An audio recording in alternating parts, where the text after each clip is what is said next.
In the early 2000s, an event occurred in the aviation industry that stunned the entire world. One of the first Airbus A320 passenger planes sold to China vanished like a mirage, disappearing without a trace. It wasn't just a flight that went unrecorded with no passenger reports. It was an entire airliner that suddenly vanished from sight, as if dissolving into the clouds. For the French manufacturers who invested nearly $100 million in creating these aircraft, it was a real shock, a challenging test for their reputation. The plane turned into something later dubbed the ghost plane. Only 2 decades later, thanks to the efforts of French intelligence, the truth was uncovered, lifting the veil of mystery surrounding the enigmatic disappearance. It turned out that the plane had been literally dismantled piece by piece to copy every tiny detail. This event laid the foundation for the creation of the Chinese C919 aircraft, an ambitious project aimed at challenging aviation giants like Boeing and Airbus. But here's the paradox. Despite the global crisis caused by the shortage of airliners, almost no one outside of China shows a desire to fly on the C919. Why is that? The answer to this question delves into the depths of the global aviation market's structure, its complex interconnections and hidden mechanisms. The C919 became China's first narrow-body passenger aircraft, created by the Comac Corporation. Its official presentation took place at a time when it was supposed to become a worthy alternative to the legendary Boeing 737 MAX and Airbus A320 Neo, two titans that have ruled the skies for decades.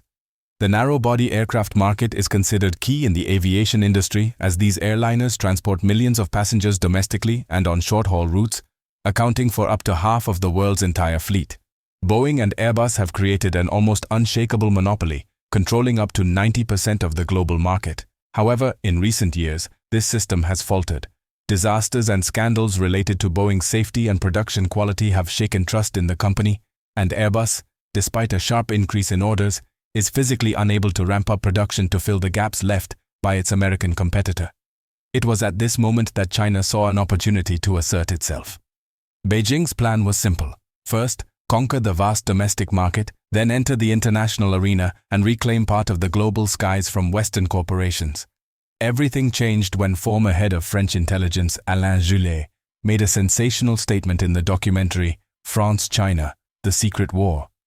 Juillet claimed that the domestic Chinese C919 is nothing more than a copy of the Airbus A320, dismantled and copied down to the smallest details. The very ghost plane that disappeared in the early 2000s became a sort of donor for the Chinese project. Former Airbus Vice President for Economic Security Patrick Devoux confirmed this, noting the striking similarities between the Chinese C919 and its European competitor. In 2021, 20 years later, the mysterious ghost plane was found in Jiangsu province, abandoned but easily recognizable. This served as substantial confirmation of long-standing suspicions. However, Airbus has always officially denied accusations of industrial espionage. The reason is simple: diplomacy and business. Directly accusing China of theft could destroy billion-dollar contracts and strategic relationships. Put yourself in the shoes of the head of Airbus or the foreign minister. Would you openly say, "You stole our plane"? This would lead to nothing but losing China as an important market. Even if the scandal was hushed up, it doesn't explain the main issue. Why, with such a shortage of planes in the world, does no one outside China want to buy the C919? At first glance, the statistics look impressive. The program has gathered over 850 orders from 24 clients. That's more than some European and Brazilian competitors, such as the Embraer E2 or Airbus A220. For a newcomer to the market, this could have been a real triumph. But here's the key point. 23 out of the 24 customers are Chinese companies or state leasing structures. Essentially, the demand for the C919 is artificially created within the country. And beyond its borders, there is no trust in the plane. Why?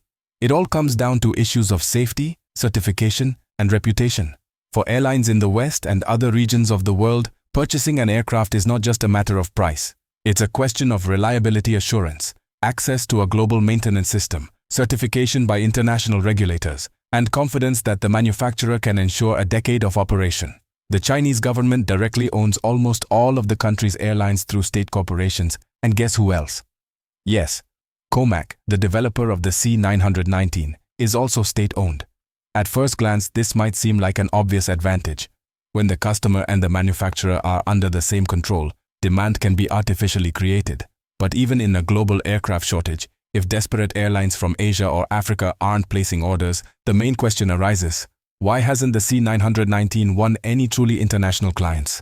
The answer lies in three key weaknesses that expose all the vulnerabilities of the Chinese project. First, performance. The reality is that the C919 cannot compete with its Western counterparts in terms of flight range or fuel efficiency.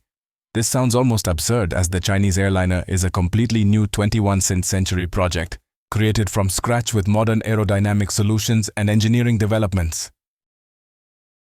Meanwhile, its competitors, the Airbus A320 and Boeing 737 MAX, are platforms that trace their origins to the 1980s and in some cases even the 1960s. Logically, the new Chinese aircraft should have surpassed these outdated machines. But in reality, the opposite turned out to be true. The reason is not that COMAC engineers worked poorly. The real problem lies with the suppliers. Here's the shocking truth: 91% of the C919's parts are not produced by Chinese companies. Although China has long been called the factory of the world, it turns out they still cannot create the most complex components for modern airliners domestically. Therefore, COMAC had to rely on Western manufacturers. And here arises a fundamental conflict. Western companies are well aware that China has been copying foreign technologies for decades. Therefore, even participating in the C919 project, they consciously refuse to share the most advanced solutions. The result is that the Chinese airliner is assembled mainly from last-generation technologies. Yes, these are reliable components, but not the best in the world. This is especially evident in the engine. On paper, the C919 is equipped with the LEAP-1C turbofan engine, part of one of the most advanced families of aviation engines in history. Its siblings, the LEAP-1A and LEAP-1B, are installed on the A320neo and 737 MAX, providing about 15% fuel savings compared to previous generations. But, as revealed in a Forbes investigation, the Chinese version of LEAP is more of a compromise. In general terms, it is closer to the old CFM56 from the 70s than to modern technologies. Under the new name hides an old and already quite outdated engine, which in reality no longer meets modern standards. This has obvious consequences for the new Chinese airliner C919. Its actual flight range is limited to about 5,000 kilometers, and this is not just a number on paper, but a serious limitation. For comparison, competitors like the Airbus A320 easily cover up to 6,500 kilometers. In the passenger transportation market, such a difference is critically important and can influence the choice of airlines. The second problem facing the Chinese aviation industry is the unreliability of the supply chain. To understand the reasons for these difficulties, it's worth looking at how aviation giants like Boeing and Airbus built their global dominance. This process took decades and involved creating a reliable network of suppliers and partners worldwide. Take, for example, three aircraft, the C919, 737M, and A320N. They all belong to single-aisle aircraft designed to carry roughly the same number of passengers. At first glance, their technical specifications may seem similar, but reality dictates different conditions. COMAC, the Chinese manufacturer, does not meet the crucial criterion of supply chain reliability and stability. Boeing and Airbus have spent decades building a supplier network encompassing thousands of companies worldwide. These companies provide certified components and parts that undergo multiple inspections. Such a system ensures that a new aircraft will not only be built but also supported with parts and service anywhere on the planet. What is happening in China?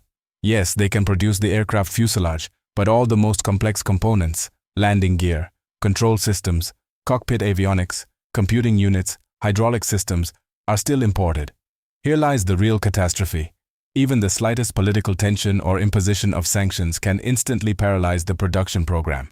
Over the years, Airbus and Boeing have created what can be called the invisible framework of global aviation, a network of suppliers and partners spanning dozens of countries.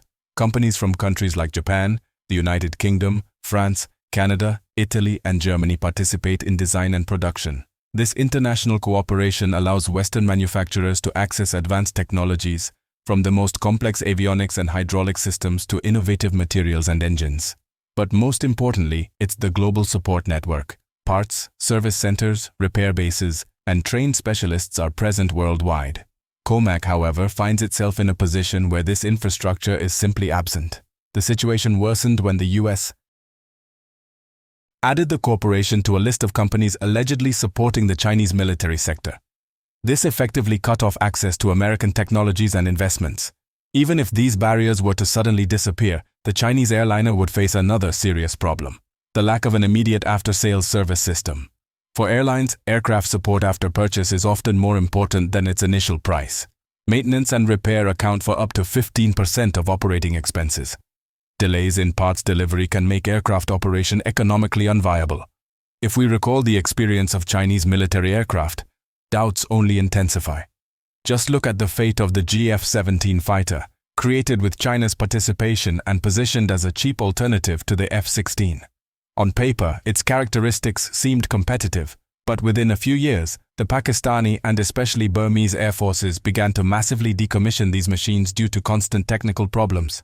As a result, part of the F-17 fleet ended up simply grounded, while the F-16, developed back in the 70s, continues to fly reliably worldwide for decades.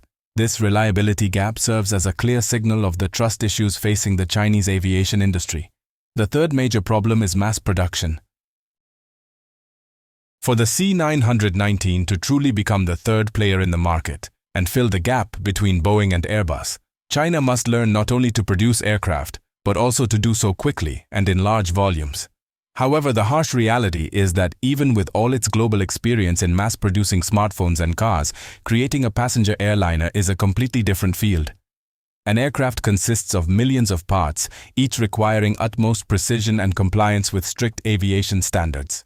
In this field, there is no room for compromise, as even the slightest mistake can cost hundreds of lives. Boeing's experience with its 737 MAX quality crisis vividly shows that even the largest manufacturer with decades of experience can be on the brink of disaster due to a few engineering miscalculations. COMAC is still learning. After more than a decade of serial production, the company has produced only 10 aircraft, averaging less than one plane per year. In comparison, Boeing and Airbus produce more than one aircraft a day. Yes, COMAC has plans for the future. In 2024, they intend to increase production to 7 aircraft per year, and by the 30s to reach the level of 150 aircraft annually. This is significant growth, but even if these ambitious plans come to fruition, it will take many more years to fulfill just the current orders. For airlines that need new aircraft now, this is too long a wait. No one disputes that China has enormous potential. A vast domestic market, virtually unlimited financial resources, and experience in complex manufacturing all play in its favor. Even Airbus and Boeing executives acknowledge that in the long term, China could become a real threat to their dominance. But today's reality is that the C919 remains the least advantageous option for international airlines. Insufficient range, outdated technologies in critical systems, supply issues, and slow production make it a choice exclusively for the domestic market, where the state itself dictates which aircraft will be used. To truly change the balance of power in the global market, COMAC will have to abandon the strategy of copying and catching up. The only path to the future is through its own innovations, world-class technologies, and decades of systematic work. This is where the main question of the future of the Chinese aviation industry lies. Is the People's Republic of China ready to spend decades creating a genuine school of aviation? Or will it remain a country that once took apart someone else's plane piece by piece and tried, but ultimately failed to build its own?